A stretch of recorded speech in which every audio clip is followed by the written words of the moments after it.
When you think about education right now, what is the first word that comes to mind? And just be aware, you can curse on this podcast. Yeah, which is why I love you all. Clusterfuck. There you go. That was, there you go. What do you think are the biggest things that have changed over the decades in education that hasn't made it easier for teachers or educators or administrators? I'll just tell you, when I first became an administrator 20 years ago, the biggest issues a campus level principal were dealing with were holes in jeans, like dress code, right? Now I'm like, whatever. Oh my God, I thought you were kidding. Code, no. Dress code, piercings, tardies, and then cell phones. But not so much of the social media side of cell phone, just having it out. Now we're like, I could care less what you wear. And so when we look at what not only our administrators, but your teachers are dealing with on a daily basis, it's beyond anything anyone could have planned for.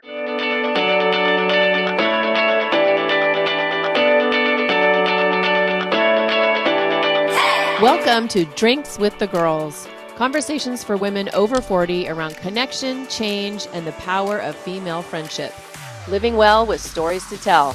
I'm Karen, and this is Lisa. We are moms and solopreneurs stepping into our own, diving into real conversations about things that matter to women in midlife. We're here to spill the tea on everything that affects women in their 40s and beyond.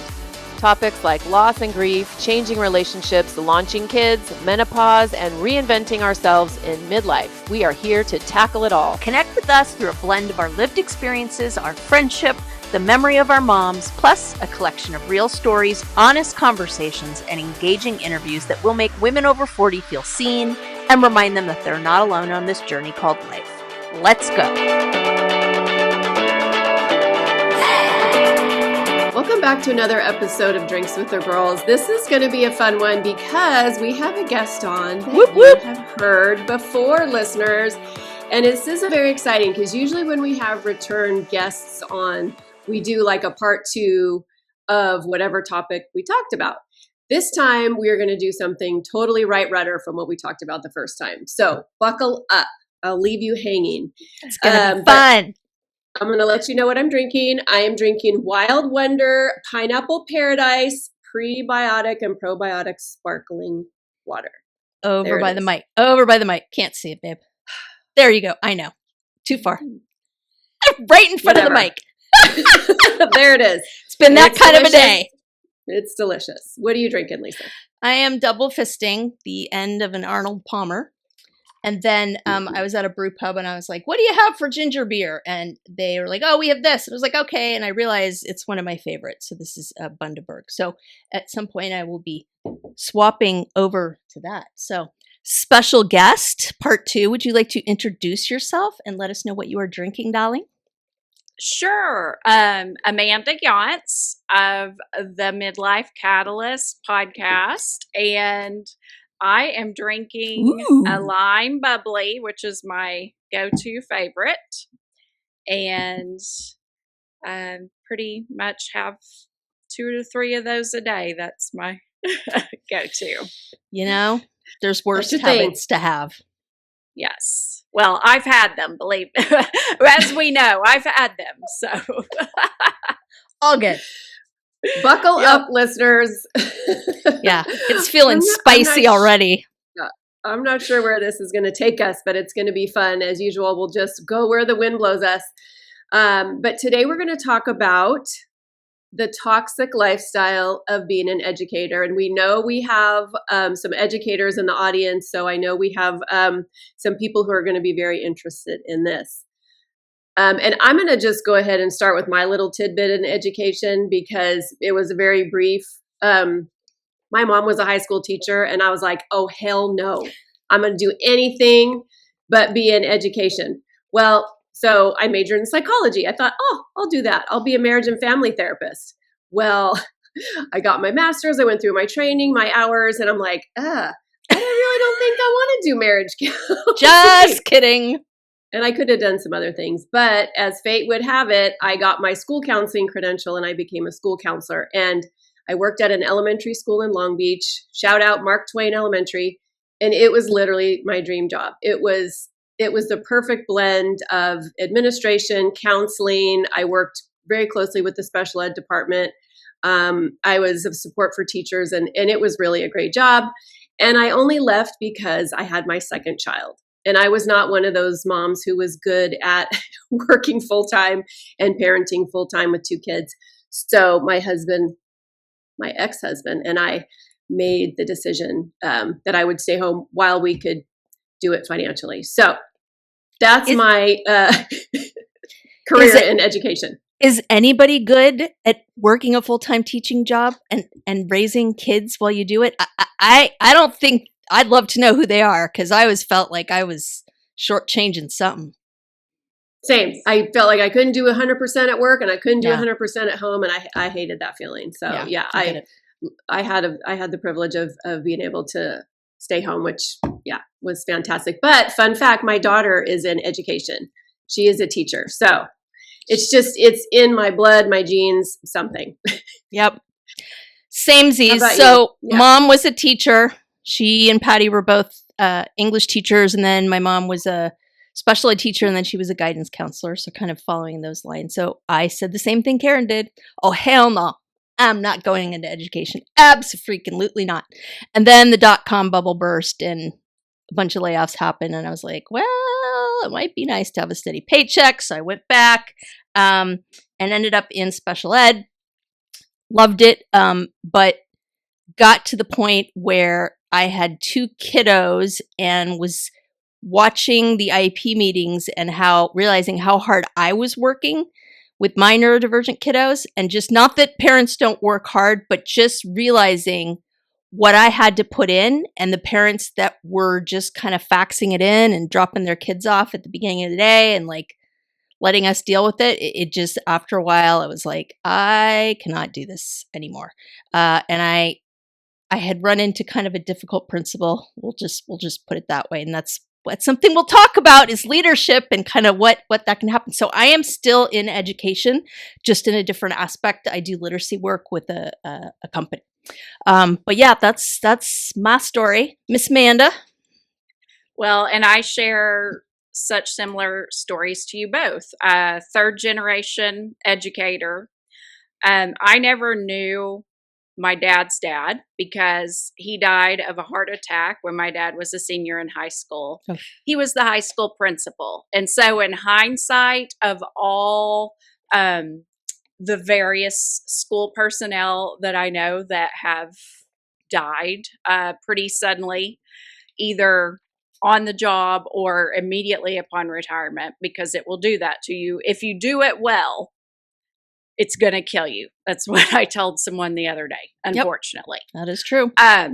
So very similar. Oh, hell no. I've seen this. I'm not going into this profession. So what did I do? Psychology, of course, right? And very similar. I have my master's. And I'm like, I don't want to listen to people's problems all day, was one. And guess what? When you're an administrator, that's all you're going to do is listen to people's problems all day and help them solve them and try to guide.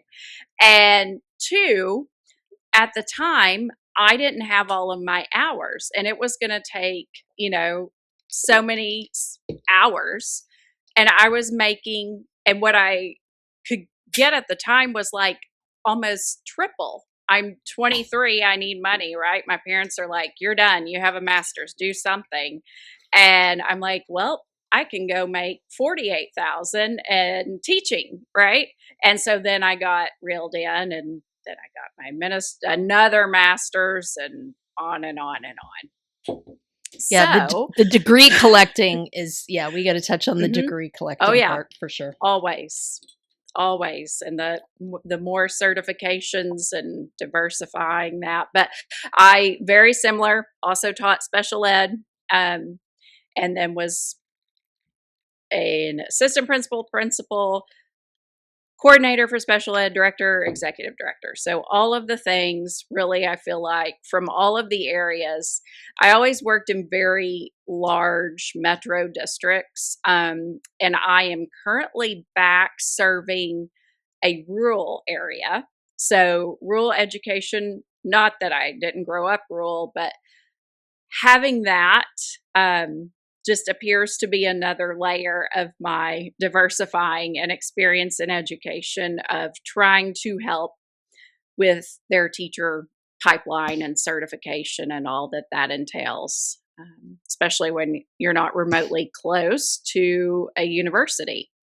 Yep. Or the State Department of Education or anything that can provide that support and outreach. So, yep. And now you tell us a little bit about, because I know you came back to this in September, but before this you were doing consulting. I know you're still doing it, but tell us a little bit, remind the listeners about that. Yes. So a huge piece of the consulting is leadership, lifestyle and wellness development. So really combining everything, all of my experience, right, of administration, psychology. I have a lifestyle and wellness certification. So all of those aspects became really important to me because we throw this myth around, I think, everywhere, but especially in education, of work-life balance and self-care, and it's really just superficial. That we don't live it, we don't practice it, and not understanding. And so I'm really trying to merge all of that into a space. But also, I've got to pay bills. And when you're really at the hands of a lot of grant funding and things like that, I still love coaching and consulting with districts, and I get to do that just in a different capacity right now. So I have a feeling I know what you're going to say.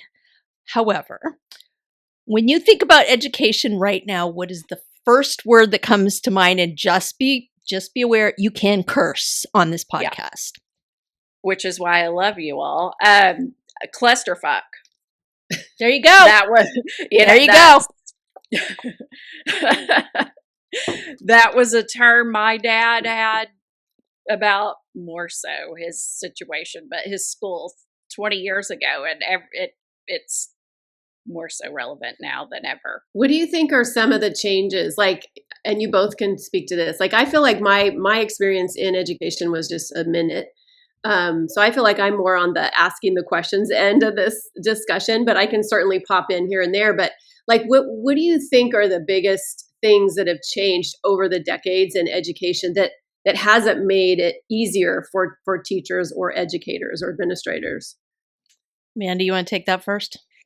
Well, and I'll just tell you, when I first became an administrator, 20 years ago, the biggest issues a campus level principal were dealing with at a large high school were holes in jeans, like dress code, right? Now I'm like, whatever. Oh my God, I thought you were kidding. Code, no, dress code, piercings, tardies. And we were just, and then cell phones, but not so much of the social media side of cell phone, just having it out, right? And then now we're like, I could care less what you wear. All of the things. And so when we look at what not only our administrators, but your teachers are dealing with on a daily basis, it's beyond anything anyone could have planned for. Seeing all of that, and then seeing us try to embrace technology and trying to incorporate ed tech in all of these that was supposed to make the job potentially easier, I really think has just created more and more and more. One more thing to do. We never take anything away.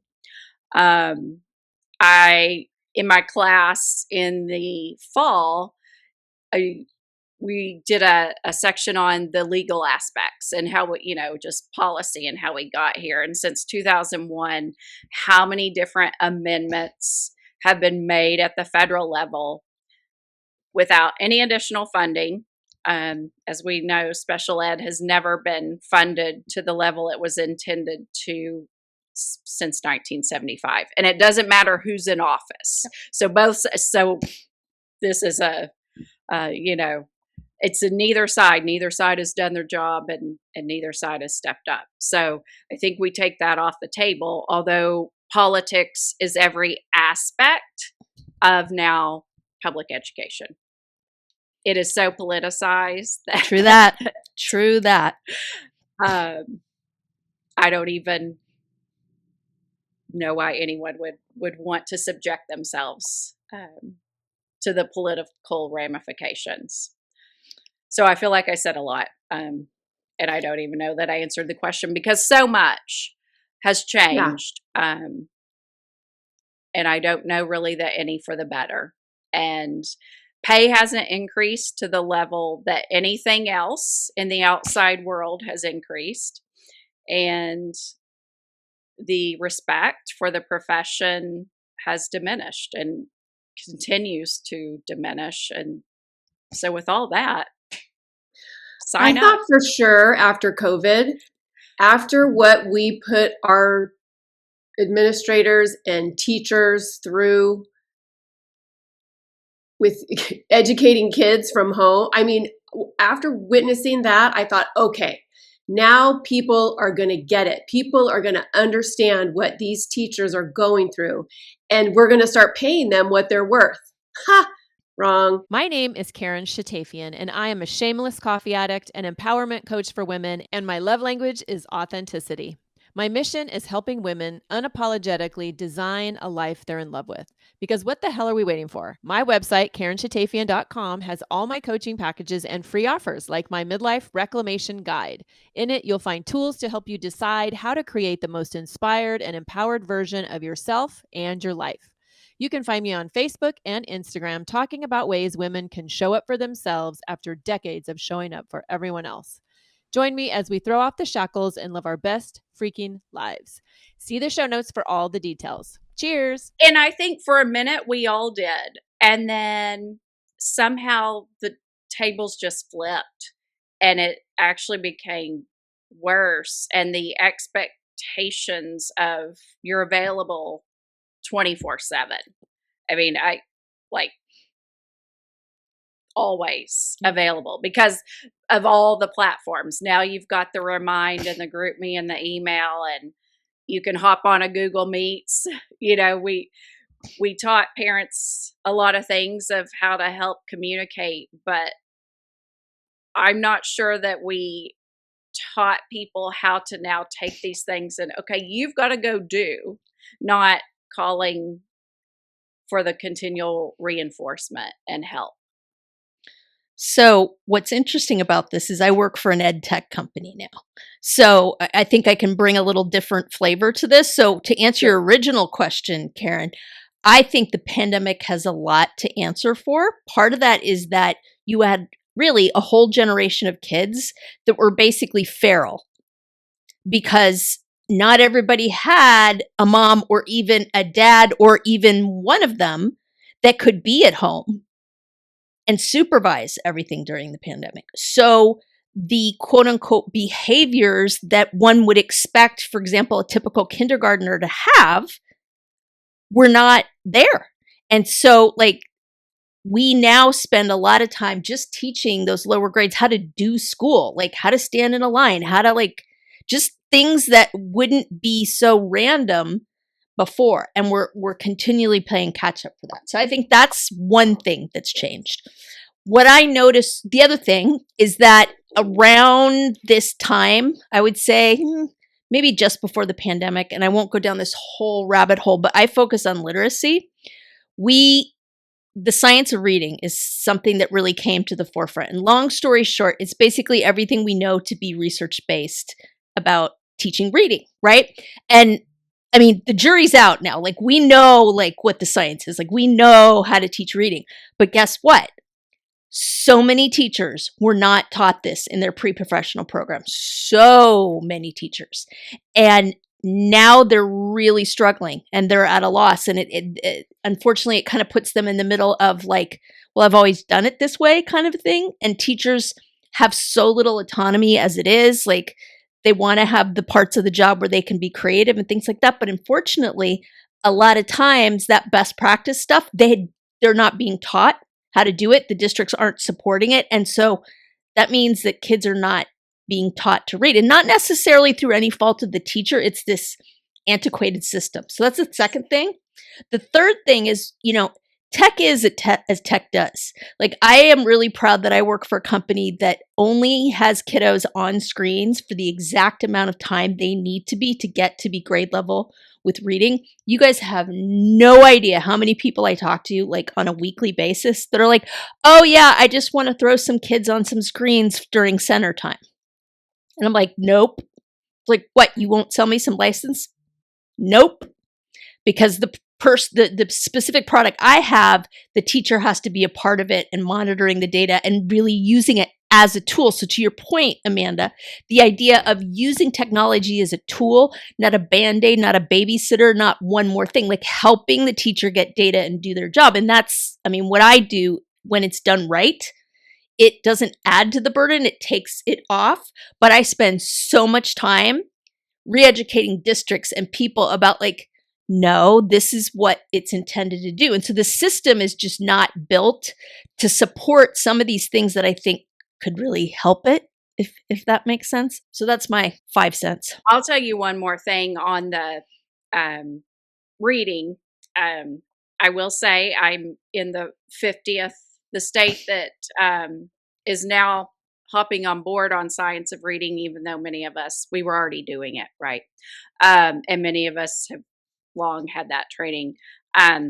Once, as my state got the glorious recognition of being 50th, then every politician, chamber of commerce decided we're going to do science of reading. And we're like, we're already doing it. What state are you from? Remind me. Oklahoma. Okay. Yeah, I think we've taken over your 50th spot here in Oregon, so you're welcome. Okay. Yeah. Well, 40. Okay. I think we're 47. Sorry. See, yes. Silly me. If we could be 47th, I think we'd have a big statewide party. But so now we have a lot of people that are making policy. Again, there's no additional funding. There's no support for those. But we're also a state that just let anyone with a bachelor's degree come and be a teacher. I always say, oh, you're the janitor? Can you teach AP physics? Yes. Oh, yes. You're the school secretary? We really need someone to write these IEPs. And we're laughing, but this is real life. Y'all, I have like specific examples of when this happened. Like, this is how desperate we are. So 100% agree. Well, and I think that in general, people think that. I think that is like, oh, well, I just graduated. I have a degree in whatever. Maybe I'll just teach. Or, I don't know. People look at it, I feel like, as a fallback instead of like a career. Or this is like my daughter. I wish she was not passionate about children. I wish she didn't want to be a teacher, honestly, because I'm just like, girl, you are, you're just, it's going to be a road, but it's like, this is in her. And so what, I can't do anything about it, but I think sadly, a lot of people look at it as, just like, oh, by the way, career. Yes. And I've started asking people, trying to gauge, is this a job or is this a profession? And when I can gauge that level, then I know how much effort I'm going to give in coaching and consulting, right? You're seeing it more and more. I think a huge piece of that is, I know for sure my parents' generation, as far as how retirement was such a big deal, and once you made that teacher retirement, you were, okay, good. Well, what we did in Oklahoma, Texas, was we expanded and added another 10 years to how long you have to work. So instead of being able, to retire at what they called a rule of 80, now it's a rule of 90, when it should be going the other way, right? If someone can hang in this job right now with all of the current environment and behavior, and you're a therapist and all the things, much like a police officer, they're encouraging their folks after so long, okay, you need it 20 years, let's retire. Oh my God, I wish. Right? And in education, we're like, you're going to have to hang on for 40. And so the younger kids see that and they're like, I'm not even going to bother. That's not an aspiration any longer. So it is a job until something else comes along. So I think, people think that it's just maybe one big issue that makes the industry itself toxic. I love, Lisa says this a lot, but it's like death by 1,000 paper cuts, right? So what do you think are the top 2 to 3 things that make the job feel toxic instead of meaningful? For me, it can still be meaningful with leadership. The principal's the most important job you're going to hire or fire, because that can, even with everything else going on, can still make the climate and culture of your day-to-day for a teacher manageable. But those people are becoming harder and harder to find as well. We're starting alternative certification to principalship because people don't want it, because they see everything you have to do now. So I was stalking you a little bit, Amanda, and I was looking on your LinkedIn, and or maybe it was your website, but your one of your titles or one of your taglines is holistic leadership. Can you just talk a little bit about that? Because I love the sound of that. Well, and we're a human-centered service industry in education. And so you cannot just look at someone's great with standards and curriculum, but they're terrible with parents or the relationships with students. Like, you've got to eventually have, and as the leader, you have to touch on every aspect to bring people up. Meaning, if I'm great, like I have teachers that are exceptional with standards-based grading. Okay, I don't need you to go to another PLC workshop this summer. I need you to go to an ed tech workshop. Like, we have got to diversify how we help our people, but we don't, because we're driven by our budget and what speaker we can get this year that fits into our timeline and our budget, whether it addresses your staff and their needs or not. Oof. True that. Whoa. I just have to shout out, I have a lot of my dearest girlfriends who I graduated college with who are teachers, all of them in elementary school. One of them was in high school and she retired 2 years ago. But I just have to shout them out right now because they are still, it's 35 years they've been teaching. And when we get together, granted, they talk about things that they do not like and that are very challenging, but they still express stories with, like a glimmer and like a full heart. And so all the teachers that have been out there 20 plus years, including my besties, I just want to shout them out because, like you were talking about earlier, like if you're a police officer for that amount of time, you should retire after, a set amount. And why we have teachers and just keep them going until they drop, like just yes, that didn't come out right, but you know what I mean. No, it's not far off, really. It's not. And you can tell the teacher, like I remember when my kids were in school, you can tell the teachers that need to retire.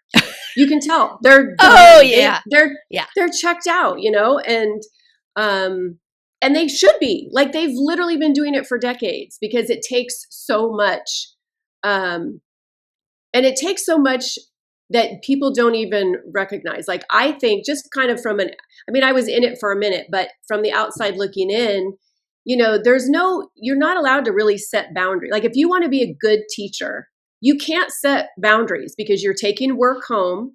Like you said, you're messaging parents on the weekends or whatever. You're on like 24/7. You can't ever set it to the side and then just kind of give yourself some self-care. And I think that is something that just makes it, especially hard for women and men to teach for 30 plus years, you know? And for those of you out there that are going, this is so silly, they get their summers off. Let me explain something to you. Okay? Technically, yes. However, for example, I'm in the private sector now, right? So I'm back to like, I have a certain number of vacation weeks and blah, blah, blah, blah, blah. And people are like, oh, I'm so sorry you don't get your summers off. I'm like, are you joking me? When I was a teacher, right, we would get out every year, like third week of June, because we start after Labor Day. It would take till probably post 4th of July a week for me not to be like twitching, like the eye twitch and things, and like sleep and like just like function, right? And then I'd maybe get a vacation in for a couple weeks. And then we're hitting August, and then the nightmares start. The stress dreams, the panic stuff. And so August was toast because I was just basically waiting to go back. So there is no like, let's refresh and restore in the summer. So anybody out there who's like, oh, well, they get paid well enough for somebody that only works 2/3 of the year. Let me tell you, you don't want to meet me in a dark alley because I will explain you exactly what's going on there. It ain't anything like you think it is. And the hours, when you look at the hours put in, let's just say September to June, you've exceeded the next 2 months. But then you're also meeting other requirements as far as training, planning, curriculum writing, and whatever personal things you have to get done in that time. Because as you said, you're not going to take doctor's appointments.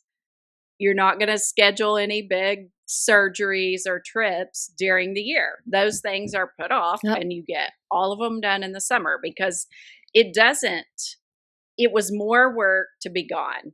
Exactly. And you would have more heck to clean up, which means I just used a day of leave and now I'm going to be up here all weekend or 3 nights preparing. Why am I even taking a day? Nobody wants to take a sub day. No one. I don't care how sick you are, because exactly the prep for it and then the cleanup, it's exhausting. Like I would drag myself in there when I was on like my last like death wish, you know, if I had a sick kid, I'd come in, do sub plans, give them something to do, and then go right back out there. I want to touch for 1 second on something you brought up in terms of the education and the training. So something I also don't think people understand is that teachers don't get like a lot of free training. It's almost non-existent now, especially in my state where the professional learning is pretty much non-existent. So if you want to move up the pay scale, it's coming out of your wallet in terms of credits and moving up the pay scale by getting different things like a master's degree and this and that and the other, right? That is not something that there's funding for. You have to do it, right? And so you kind of get caught in this trap of like, okay, I'll just get the master's. Okay, now I'll get my admin credential. Okay, now I'll get my PhD. And I am basing this on zero fact, but I think I'm pretty accurate on this. If you put together the number of years the average, say, principal puts in their dollars, school, all of that, and you compare them to like a lawyer or a doctor and the number of years they put in, it's about the same. I'm going to say to be at the top of your profession. Well, y'all know there's no way a teaching salary compares in any way, shape, or form to a lawyer or a doctor. And you're still paying those same damn student loans off. So I'm here to tell you. Okay, can I just say, wouldn't that be Yes, fantastic if teachers could bill like attorneys do? Like, I don't know if either of you have ever had to hire an attorney, but I went through a divorce. And so it's like, 10 minutes answering this email. Yep. $500. Yep. Yes. Been there, done that. Yeah. Mm-hmm. And honestly, like, yes, teachers should be paid more. Yes, the profession should be respected more. 100% agree. But I got to tell you, if you talk to teachers, that's not the number one thing that they're going to say is the biggest issue. At least in my opinion, what I've seen, yes, people want to be paid more. But if you could pick like the top 3 things that you feel like need to change in education to make it feel less toxic for you, pay is not going to be in the top. It just isn't, because this is a calling. It's not just a job, and people want to be effective. that's the bottom line. I don't know, Amanda, weigh in on that. You can say I'm full of baloney. You are absolutely correct. Numerous studies on that. Now, it might impact one or two people, but overall, and I think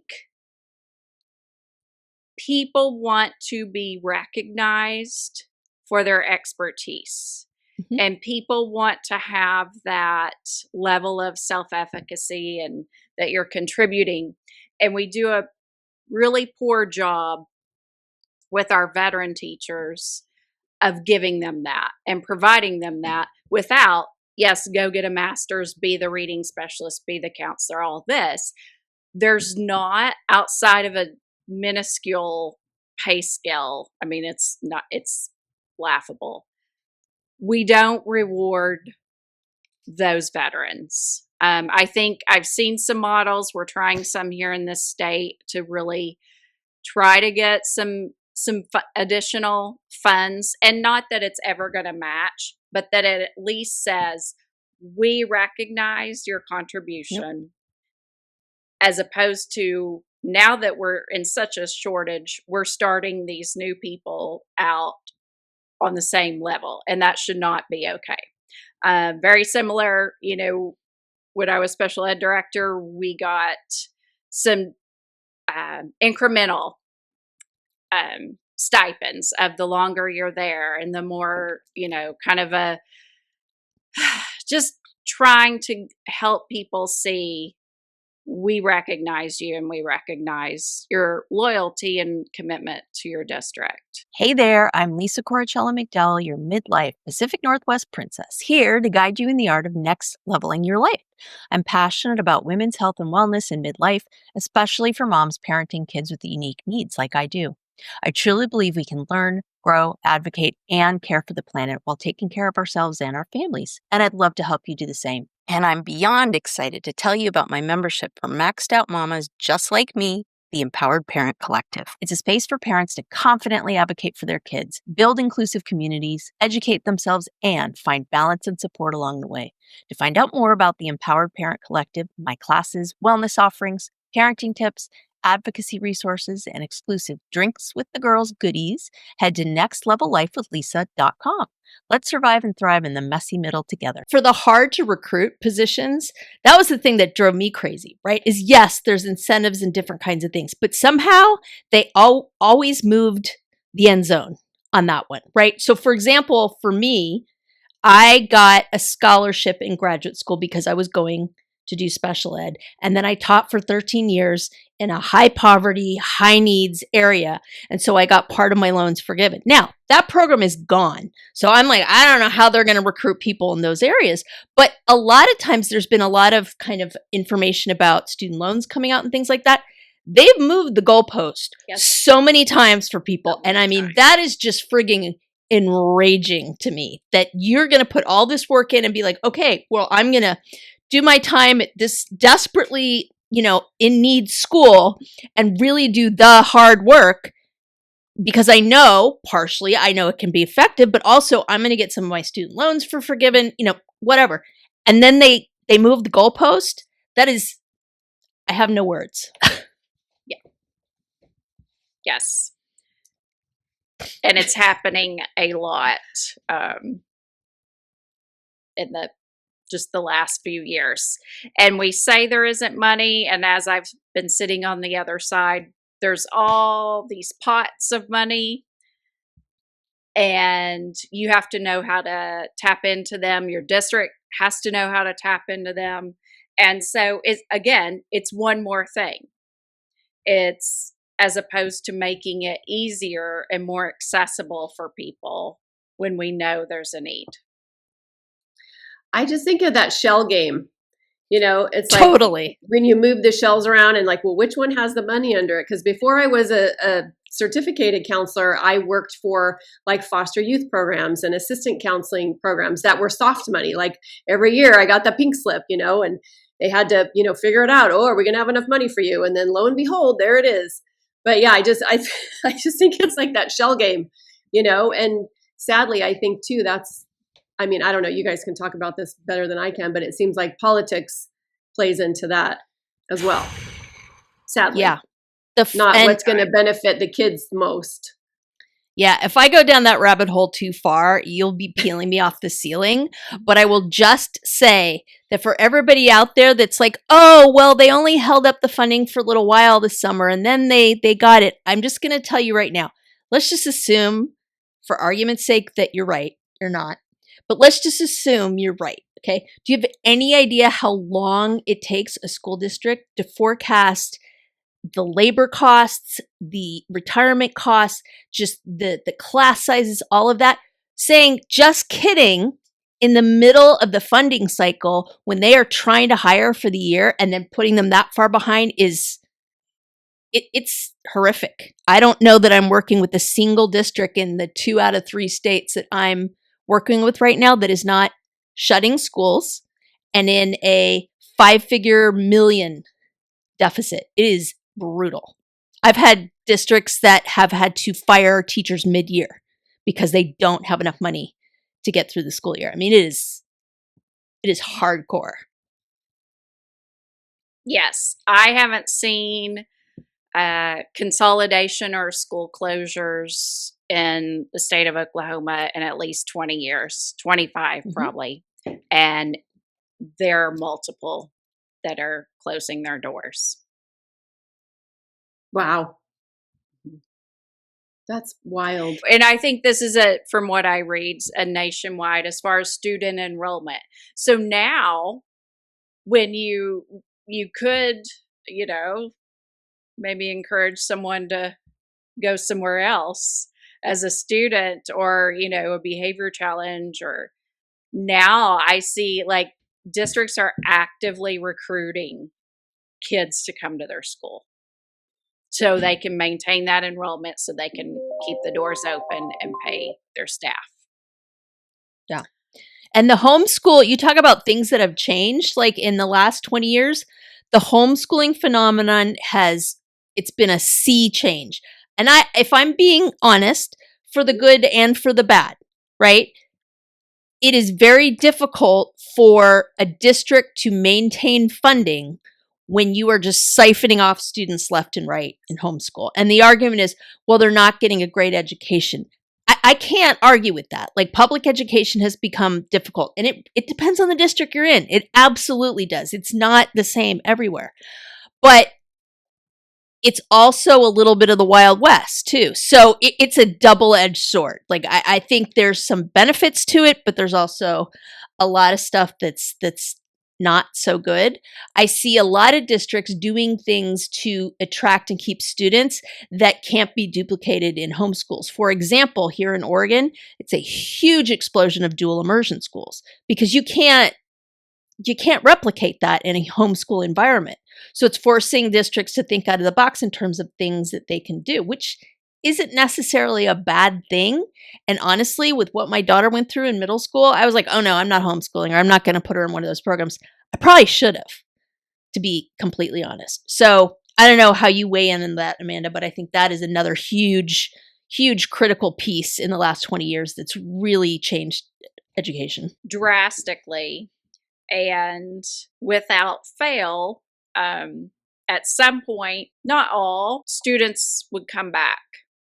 And then you're taxed with their scores and getting them caught up and all of those things. And just the social aspects of human interaction and how we solve conflicts and problems, which is very lacking in our society, not just with our kids. One of the things that I always had to do, and it just broke my heart every time, is, long story short, without getting into like a primer on special ed law, let's say a student is homeschooled and then they come back into the public school and they have a disability and would otherwise be eligible for special education. Unfortunately, when you take them out and homeschool them, basically what that means is it almost counts against you because it's considered a lack of instruction. And if there's a way for the school to say, you know what, this isn't due to their disability, this is due to the lack of instruction, i.e. this child was homeschooled, they don't have to find them eligible. Now, one would think they would want to find them eligible because then that's more money coming in. But it was heartbreaking to see these kids that have basically been homeschooled or gone to like Montessori. And again, I'm not like throwing shade. I'm not saying like that's a bad thing. But then try to enter when I was teaching high school, and they were just flattened. Like they could not keep up with the pace. And then it was like, oh, well, they have a disability. And there was literally nothing I could do. And it broke my heart. I remember when I was counseling, we had a girl, she was in 4th grade, and her mom brought her in to enroll her in school, and she'd been homeschooled the whole time, could not read a bit. Yep. And I mean, in 4th grade, like that's a hard time to not be able to read, right? And I felt bad for mom because she didn't know, she didn't know that there was a disability happening, but I want to think she knew that her daughter should have been reading by 4th grade, but I think she was embarrassed too. And she was like, oh no, we can do this, and then she got to the point where we can't. But yeah, I just think it's hard. It's just hard when you're a parent or an educator, right? Because hopefully 95% of us want what's best for the child, but we aren't always on the same page about what that looks like. And I would say too, we're in an economic hardship across the country, right? And so when your state is floating out tax breaks or vouchers for you struggling parent, I mean, you're going to hop on board if you have to. I mean, I understand as a parent, if you're making it financially, there are a lot of other reasons that those decisions have been made, right? But the cost or the gain isn't there. In the long run, it's going to end up costing a parent more because you're going to have to do remediation or tutoring, or the student isn't going to get into college, or all of these things that I don't think in the long run people understand or consider, because you're just trying to put food on the table or make a situation more convenient if there's a bullying issue or struggle. Again, we've added and we've added and we've added, and nothing's been removed. And I think that's the huge piece is here's one more thing. Here's one more option. Go ahead. Go. No, you. I was just going to dive into the whole burnout thing, but this is why we have one brain, because I was going to talk about the mental emotional toll, because we have one brain. So go for it, girl. No, you go. I'm going to take a break. Oh, my sweet Jesus God. So I think this dovetails nicely into a piece that's kind of been hanging over this conversation, but really deserves to be talked about more specifically. And that is the mental and emotional toll of being an educator. And I mean, I'm not like, this isn't just like, oh, it's really stressful. Like, I am literally talking about how it affects your health, your own life, even having your own life, all of it. I remember, and this is kind of a funny thing, but it's not. My dad used to be like, you teachers, you just need to stand up and tell these kids that you need a bathroom break. That is just unconscionable that you can't do that. And I was like, you have no idea what I do on a daily basis, do you? Right? Everything from like my godmother, who's a teacher, she's like, yeah, I had to go see the urologist. It's from years of like basically holding my bladder for 8 hours straight. And he was like, you teachers. And he called it like teacher bladder, like, because you end up with like problems afterwards, right? So it's kind of funny, but it's not. I mean, it's bad. And I know we can all tell stories of like teachers that have just gone off the deep end in not so good ways. And I think, again, the challenges have always been there. We just are more aware, and they're increasing, obviously. And we've opened up, let's talk about it. We need to process it and work through it because we know it impacts the student's ability to learn and make gains. So let's address it. But the level of secondary trauma, and it's not just on this year I dealt with this. It's daily of something.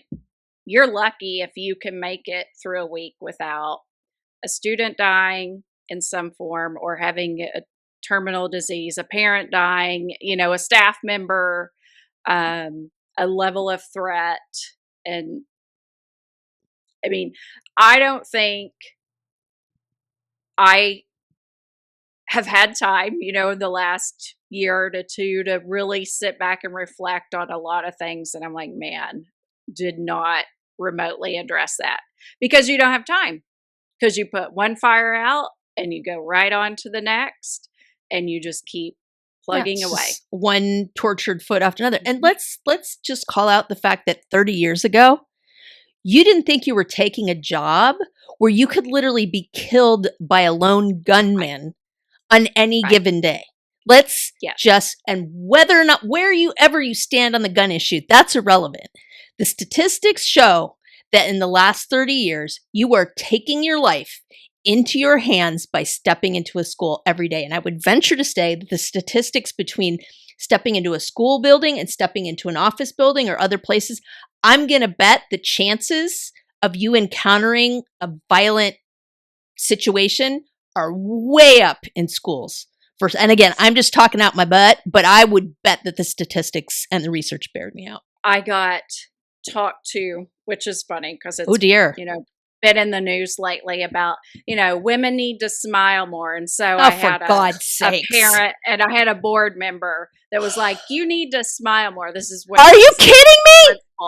And I'm like, I am on duty from this time to this time. And so it's hard because I am constantly thinking safety first and foremost in every aspect. I don't know why we made cafeterias with all these glass windows so we can see out, but it's also that's easy entrance, that, recess, all of these things of like, it's so easy to access a school, even with all of our safety measures now. There are still bus, sporting events. So you're nonstop thinking through these things. And it's like, it's hard to be lighthearted and fun when because let's see if something happens to your child, how much you want me to smile. And of course, it begs the question, are they asking the male administrators to smile more? I bet you they aren't. No, absolutely not. Because they can be stern. That's, No, I don't even have any words. I'm just, right? I just envision you like throat punching them or smile at this, right? I know. Yes. I'll make you smile. I'll give you something to smile about. Fuck right off. Right? Your smile. I know. Oh God. Oh wait. And there's the patriarchy, ladies and gentlemen. Safe from mentioning the patriarchy for an episode. Back to zero, where we started. We almost made it. We try, listeners. We really do. But there you go. Okay, quick pause. Have we talked about the Pod Squad lately? Oh, the Pod Squad. You mean our email list /VIP lounge /digital wine club? Exactly.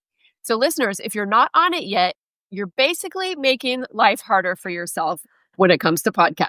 Like trying to scroll for show notes while speed walking on a treadmill. Wait, what was that link again? Oh, no. Grab the side rails. Or pulling up that book we mentioned while you're in the Starbucks line and then realizing everybody else moved up 3 cars and now you're that woman. We've all been there. That's why we made the Pod Squad. You'll get new episode alerts every week with direct links. Easy to listen, easy to share. And show notes straight to your inbox. So when we drop a life-changing product, book, hot tip, or yummy new drink, you're not rummaging through your memory like a woman searching for her reading glasses when they're on top of her head. It's organized, it's helpful, it's for you, babes. So join the Pod Squad. The link is in the show notes. Just tap it. Snacks, sarcasm, solidarity. And obviously, fighting the patriarchy. We write at dawn. Honestly, the safety issue is something that is just, when you sit back and you think about it, when you think about the devastation and the losses that this country has had over the past 20 years, it's amazing to me that, first of all, we're not paying our people more. But also that we all can't be on the same page. Like, hey, this is important. And, like you said, Lisa, it doesn't matter where you are on the gun issue, but it's like, let's freaking keep our educators and our children safe. It's mind blowing. honestly, that's something that teachers and administrators have to worry about amongst everything else. Like you said, Amanda, it's one more thing. And that's a big fucking thing. Yeah. Even the trauma around preparing kids to stay safe during something like that. The drills. I can tell you story after story. My own daughter in middle school, the kid that was absolutely mercilessly bullying her, they're going through an active shooter drill, and he turns to her and he says, I hope it's a real drill so somebody shoots you in the head. Oh my goodness. And then they try to tell me that wasn't an active threat that he made. Don't even get me started. I'm so proud of you for staying out of jail. Thank you. I wanted to go to that house. Oh, girl. Let me just tell you, there's not a day that goes by that I don't look around the neighborhood and just see what I need to see. You know what I'm saying? But yeah, I mean, it's that. And I think that's when it's so frustrating that you have politicians or parents or the news just bad-mouthing teachers and putting them in a negative light, when it's like, these are people putting their lives on the line for your child. And 99% want absolutely what is best for your child. I mean, it is overwhelming majority. Maybe we don't know how to express it or demonstrate it or show it, but they do. Nobody does this work just for the paycheck. News freaking flash. Okay, I'm just saying. That's why I'm saying the pay is, yes, people want to be paid more, but it is not even in the top 3 of issues that people have. The only reason you get into education is because you want to make a difference. Period. End of story. Right? I don't care how bad of a teacher you are, because why the hell else would you do it? There's literally no other reason why. Like, you could go clean houses and make more money, for God's sakes. So I want to ask both of you a question, because I know it's already been an hour or almost an hour. But so for somebody like my daughter, a 27-year-old, bright-eyed, bushy-tailed, fired up to make a difference, who is hell-bent on being an educator, what would you tell her? Or what would you tell people like her who are choosing education as their profession? Uh-oh. Thank you. Thank you. We need you. But this is what I tell people. You may not be in the right place. Like, this can be, there's all the stress. You've got to make sure you're in the right supportive environment. That's how you stay with the longevity, where people recognize your passion and your strengths and they build on that, and not build in, we're going to give you all this additional responsibility. Because as we also know in education, if you're good at what you do, you're going to get more and more and more responsibility. Can you say no? Like, what happens as a teacher if your principal comes to you and says, okay, I want you to do blah, blah, blah now? No. Do you want a job? Right. It's just a bonus if they're going to throw in a couple $100 extra a week. Dang. I think we need this new generation of teachers to really stand together. And I think they've got, and I hate to encourage anyone to get politically active, but you've got to. And it starts even with your local legislators. So I invite them to everything we do. Because I want people to see and showcase what our teachers are doing. And then get on the front line with ensuring policy that's being written is accurate of what is needed, and not just, and I hate it that we are at this place, but I don't think things are going to change if you're not involved in some aspect. You don't have to go protest or lobby at the Capitol, but I think you've got to use your voice and be heard and advocate for yourself. Agreed. Of that. So for me, like I think Amanda spoke about like the big picture kind of stuff. I want to take it down to kind of the level of the one person. And honestly, if I had it to do over again, I would have gotten better at compartmentalizing. It's a very tricky balance because you have to put your heart and soul into it, but you also have to be able to take your heart and soul out of it, right? And there's definitely this temptation to be like, okay, if I can just get to my third year, or if I could just get to the point where I'm teaching third grade every year, or I don't have a new prep or whatever, like then it's going to be fine, right? The problem is it's never going to be the same with the way things are. And to boot, if you're like, oh, this is so great, I'm at a great school, I love it, principals leave, leadership changes. And it's really doing yourself a disservice to just kind of chill and be like, I'm at a great school with a great principal, I'm teaching a great, I mean, I sound like doom and gloom, but just don't put your heart in that basket. You gotta be able to compartmentalize so you have a life. You have to be able to be nimble and learn new skills if you need to, because the alternative is getting sucked into these horrible situations. I mean, in my case, I had great reviews from every principal I ever worked for. Everybody loved me. And then I got in one principal who just decided that he didn't like me and ran me out. You didn't smile enough. Well, okay. Do you want to know why he said he fired me? This is the best thing ever. Because I called, in front of the class, I called a math problem a brain pretzel, thereby impeding my students' ability to reach the learning objectives I had set out for them. I shit you not. I mean, he was obviously trying to get rid of me. I was going to say, don't you think there are some other things going 100%, on for him behind the scenes? After that, like he's hauling me in for being not being there during a prep because I had to go give my son medication. And he's like, why weren't you on? I could go on for hours on that one. But my point in all this is you just unfortunately can't sit back and be like, all right, I'm there. Right. I'm good. You have to always be honing your skills. You have to always be aware of what's going on in the school down there. What are some other schools I might be happy at? What are some other districts I might be happy at? Because it has a way of just slapping you in front of the face when you're not ready for it. So you got to grow up and get a thick skin real darn quick and be able to do the impossible, which is pivot from having all the love and heart and soul that you can for these kids, but also having as much for yourself and knowing when to set a boundary and knowing when to be like, yeah, well, I'm sorry, my kid takes a federally regulated medication. What would you suggest that I do? Right. Networking is probably the best way to grow.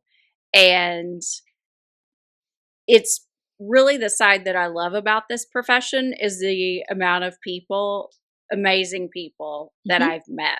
Absolutely. And that I can call and text right now and get a job if I needed to, or get a reference, or vice versa, you know, for them. And so Agreed. Really making sure you've got those connections is super helpful. And just for commiserating, you know, especially if you're a solo as far as your grade level or what you're teaching.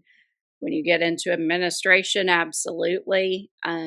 Just because you can't have any sort of letdown or vulnerability with your staff. Like they can't know what's going on, but you've got to get it out somewhere. It's really important.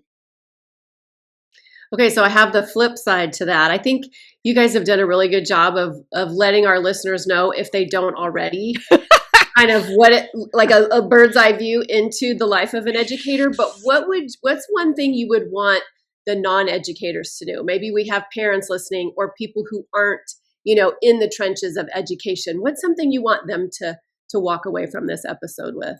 Have your teachers' backs and be an advocate for them. That is the number one best way to turn a narrative, either in a community, on social media. even with legislators, they're going to listen more to parents than they are to your teachers. And so once you find that group of parents that can be supportive, I would say as a teacher, you need to reach out and you need to build that bridge where you've got some of that shared responsibility. The job's too big for either one of us to take this on solo. Oh, that gave me goosebumps. I love that. I think from my perspective, what I would say is, a lot of people think the education system in this country has nothing to do with them when they don't have a kid in school or a grandchild in school, or they're not in the profession or whatever that might be. I'm here to tell you, we are growing citizens in this profession. So you need to give a shit about it because it impacts you a lot more than you think it does. Just take the pandemic for an example. I promise you, in about 4 or 5 years, when these kids leave high school, you are going to see a generation of kids that does not how to do work or do citizenship because they've always been behind. And that's just one example. So you need to start giving a shit because it will impact you. I don't care how far removed you think you are. We are educating citizens of our society. And that is just the reality of the situation. Before we really wrap it up, what is one thing that you wish teachers knew about life outside of education? That other people don't answer their email when they're on vacation. What a novel idea! They don't take work home at night. They're watching TV or present at their kids' game or involved in the community. It was kind of eye-opening to me because I thought, regardless of what profession I'm in, that's just the work ethic that I have. And to some extent it is, and to some extent it's avoidance and a whole other piece, right? But not people outside of education they're much more balanced. They're not taking their work as personally, but for the large part, those people aren't dealing with humans. And so that's a massive difference when you're shaping and taking on that burden of our next generation. And if I can do one more thing for this student, they'll get it. And so we keep going back and we keep going back. We've got to give ourselves some grace. I like that. I think for me, it's know your worth. I remember when I got laid off by that principal, I mean, I was despondent, but I was very fortunate in that I had some skills that I could lean back on because I'd done sales before. And it took me half a minute to get my mojo back. But when I did, I jumped into something that's been amazing for the most part. I think, and what happened is I remember I was trying to get a recommendation and get myself set up, and I got the job offer before, because fun fact, teaching's the only job you get fired from that you have to work the rest of the year to do. So in between crying my eyes out, right, and teaching. So I remember I got the job offer and I let HR know, okay, I'm leaving. You got to find someone. They're like, well, we can't. It's so hard to replace special ed teachers. Like, we can't find anyone. And I said, I guess you should have thought of that before you let me go. Bye. Right? And I was like, you find someone with 2 weeks or I'm gone. So I think that what I mean by that is teachers are really, it's like an abusive relationship. Like you're told that's all you can do. Like maybe you can switch districts and you're going to lose all your tenure, or maybe you can do this or that, but that's it. You made your bed. Now you need to lie in it. Do not fool yourself for 1 second that all you will have training and skills to do is be in a classroom, in a K through 12 classroom, because I promise you have a lot more transferable skills than anyone is ever going to let you know, because if they did, you would leave and find something that is just as meaningful and does just as much good for the world, but doesn't make you want to puke your guts out every night when you come home. So do not be under that false impression. I beg of you. I've seen so many teachers stay in that abuse. Let's just call it what it is. That abusive relationship for too long because they don't think they have a choice. Whoa, you guys, I don't even know what to say. Like, there were so many moments during this episode that I had goosebumps and that I was pissed off. And honestly, I think, Amanda, what you were talking about, the reason that people get into education is because they want to make a difference. But that's the conundrum they get in, right? When it's like, oh yeah, sure, I'm going to take all this work home and I'm going to do this extra research and I'm going to, really figure this out because I know that if I just figure out this one thing, I can really help, Johnny learn how to do whatever is math. And so it just becomes such a rock and hard place situation. But I love what both of you said about really, taking care of yourself as a human also, right? Because if you plan on being in this industry for decades, you have to really learn how to take care of yourself. So listeners, thank you so much for joining us. We hope that you enjoyed this as much as we did. Amanda, where can people find you if they want to know more about you or seek you out? Where can they find you? midlifecatalyst.net and Midlife Catalyst across all social media platforms. I'm Amanda Yance on LinkedIn. I would say I'm probably most active right now on Threads, which has nothing to do with my business and more to do with my sanity and how I'm getting the news.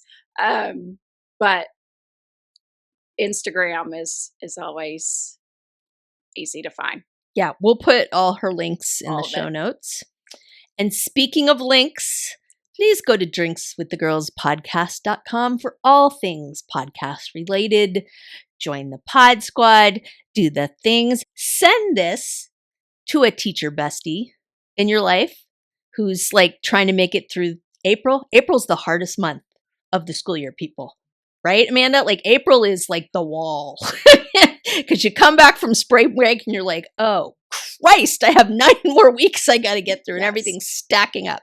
So send it to, and we deliberately put this episode in around this time of year. So send it to one of your teacher besties. They could use a little mojo and some support right now, I guarantee you. And I think one of the things we love to do on this podcast is help women feel less alone. So if one of your teacher besties, we could help her feel less alone, that she's not losing her mind or she's not the only one, then we want to do that. So thank you, everybody. We will see you next time. Cheers. Cheers.